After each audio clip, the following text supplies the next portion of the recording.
Hola amigos, ¿qué tal? Stuart here from Spain Speaks. With the Spain News Update, we'll have a look at some of the main stories that have caught my attention in the press here in Spain, and we'll also take a look at some comments that have been left on the channel recently by viewers. Before I begin, a huge thanks to all of the people that have supported the channel in recent times, whether it's by buying me a coffee or through the super thanks option on YouTube, longer term supporters on Patreon, and also the channel members of this YouTube channel. Thank you very much for that support. Now, straight into the news, and the story that is dominating headlines here in Spain today, of course, is the victory of the Spanish football team in last night's game against France. And as we can read here, Yamal's wonder strike sets up comeback against France to send Spain through to final in a European Championship semi-final against the most physically powerful team in the world, finalists in the last two World Cups. Spain came out, saw a goal scored, shook the dust off their shoulders, whistled,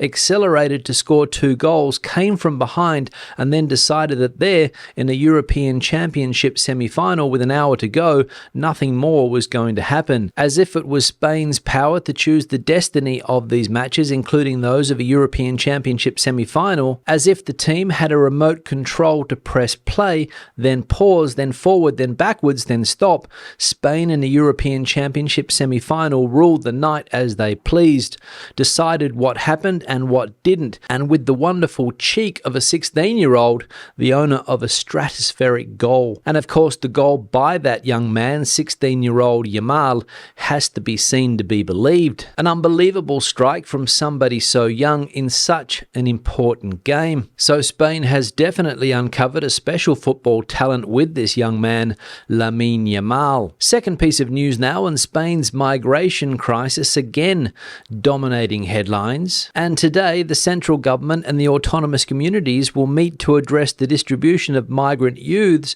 with Vox's ultimatum to the PP in the background.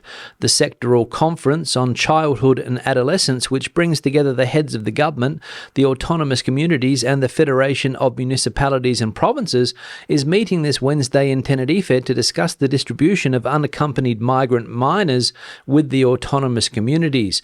The welfare resources in the Canary Islands have been overstretched for months, with more than 5,500 minors currently under guardianship on the islands due to the arrival of immigrants to the archipelago in small wooden boats. The meeting is marked by controversy following Vox's ultimatum to the PP. Abascal's party is threatening to break all regional pacts with the PP if the regional governments in which they participate do not use all political and legal means to prevent the distribution of these migrant minors. So there we go, the central government and the autonomous communities sitting down today on the island of Tenerife to try to work out this huge problem of where to put these unaccompanied youths that have arrived in the Canary Islands from Africa in recent months. Resources in the Canary Islands, as we saw there, are overstretched, and now it's time for these young people to be distributed to other parts of Spain, the other autonomous communities here. But as we saw there, it's not going to be easy in some autonomous communities where Vox is in power with the Partido Popular, because Vox doesn't want these kids coming to mainland Spain. Vox has a very simple solution for this type of immigration, and we all know what it is. Third piece of news now, and as we know, the government, led by Yolanda Díaz, is pushing for a 37.5-hour working week, bringing it down from 40 hours a week where it sits currently. But business lobbies here in Spain are not in favour of this proposed change. And as we can read here, the head of the business lobby, Antonio Garamendi, is accusing Yolanda Díaz of wanting to give away almost by decree 12 days of holidays a year paid by companies. If the Labour Ministry reached out to employers on Monday to try to reach an agreement to reduce working hours, 24 hours later, the president of the CEOE, Antonio Garamendi, accused the ministry led by Yolanda Díaz of governing against companies, changing the rules of the game in the middle of the game, reducing the working day to comply with political political pax is governing against companies, against citizens, against the interests of their voters, Garamendi said during his speech to the General Assembly held this Tuesday. He reproaches Diaz for reducing the working week to 37.5 hours a week is equivalent to giving away 12 days of paid holiday a year by decree. So the business lobbies here in Spain not happy with this proposed move by the Labour Ministry led by Yolanda Díaz to slash the working week to 37.5 hours because in their eyes this equates to 12 extra days of paid holidays. Let me know what you think in the comment section below.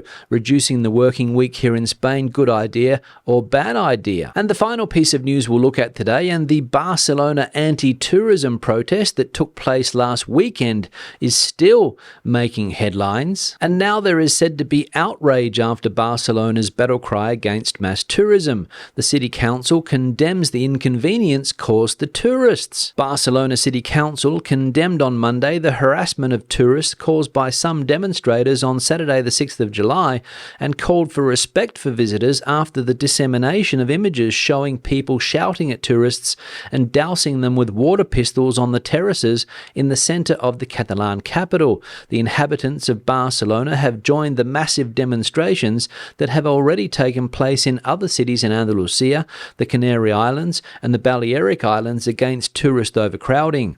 On the 6th of July, some 2,800 people, according to the Guardia Civil, and 15,000 according to the organisation, demonstrated along the city's coastline to demand limits on tourism and denounce the negative impact of this overcrowding on the people of Barcelona.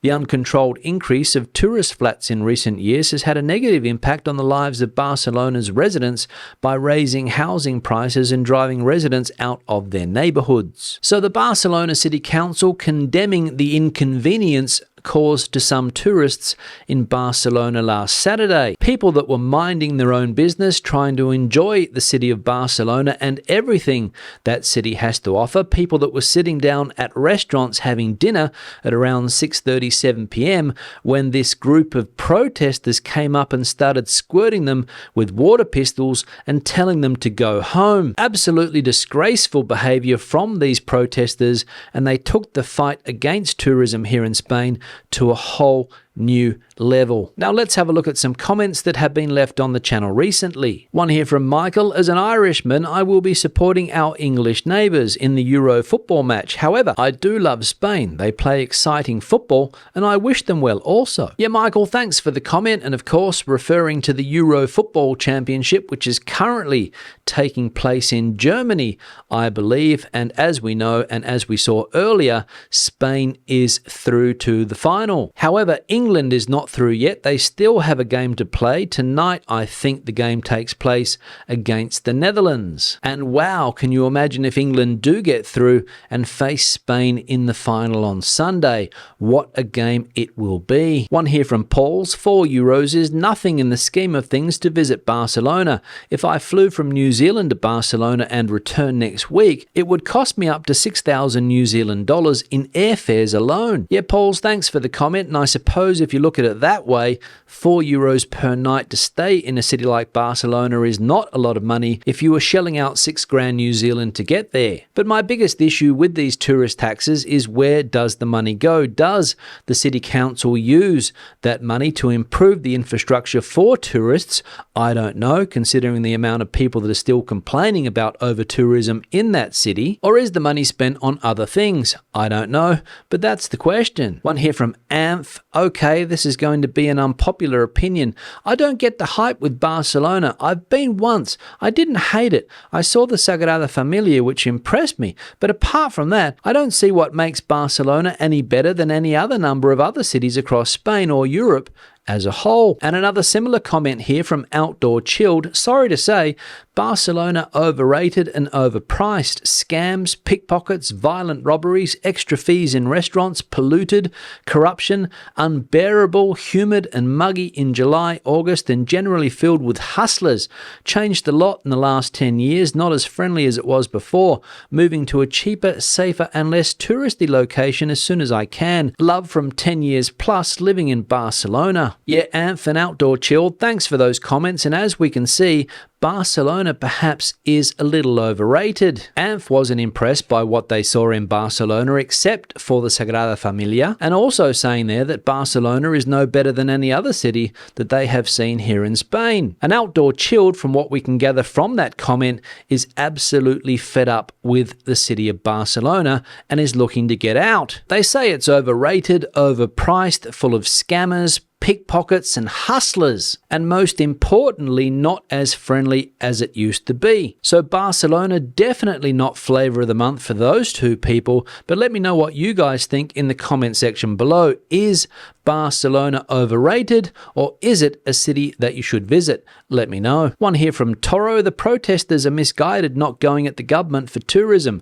They are attacking the wrong people and sabotaging themselves.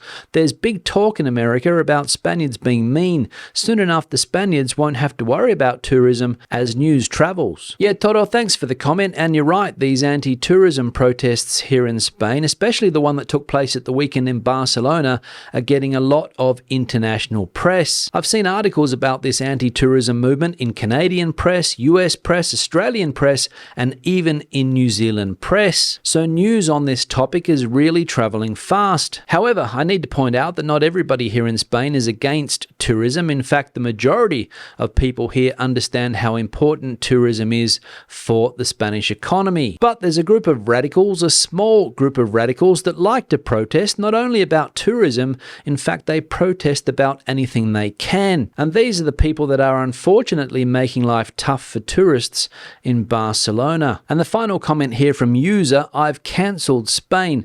Not the only country with beaches and oranges. Tapas are no longer value. Much friendlier places to go to. Yeah, user, thanks for the comment. And I imagine restaurant owners here in Spain are shaking in their boots at the moment because people like you won't be ordering tapas this year. And you're right, plenty of countries in the world have nice beaches and juicy oranges. So hasta la vista, baby.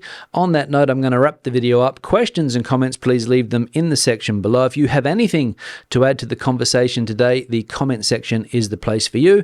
Give the video a thumbs up if you liked it, thumbs down if you didn't. I'll see you in the next one. Hasta luego.